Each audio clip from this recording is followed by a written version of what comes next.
been a long month for us, right? I think we got to try and get some points on the road. We've been trying to find our game on the road. Thought we got to it there in Utah. But this is a big trip for us, right? We're home most of December, right? We have one long trip after that, but it's always good for a little bit for the camaraderie here. One long trip, but like I said, we get home for the holidays. How do you want the first game of the trip to look? What would setting the tone correctly look like? Well, we got to get to our game earlier. I think the last week or so we've kind of been slow to get into our game. So, road game, home game, I don't think we really started the way that we want. What do you expect from a Pregame coached team on the other side? Pretty familiar with how they coach, unless he's changed a few things. I don't know. I don't really watch the Leaf games, but they're going to come at us. They're going to play hard. If you know Chief, he just expects you to work hard and demands a lot. But it's always a tough building to come into. But for us guys who are from here, it's always a fun building to play in. Favorite Pregame memory or interaction from your we have time? many. You give me one. There's a lot that I can't say now. There's some good stories.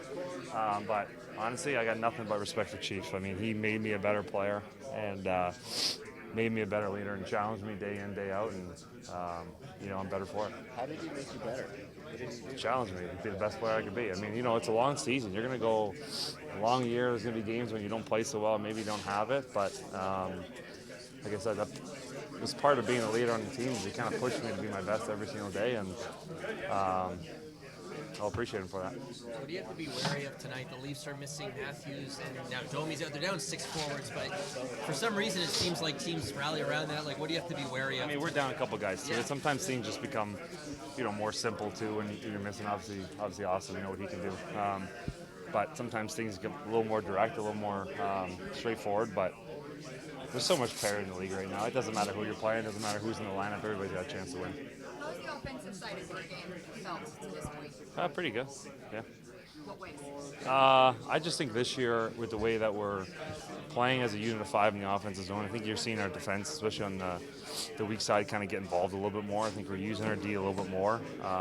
The way teams play now, I think, with the capabilities of our defensemen, especially with our feet, we're trying to spread the zone out a bit more and let our D get a little more involved. So when we're playing as a unit of 5, I mean, we're a tough group to handle.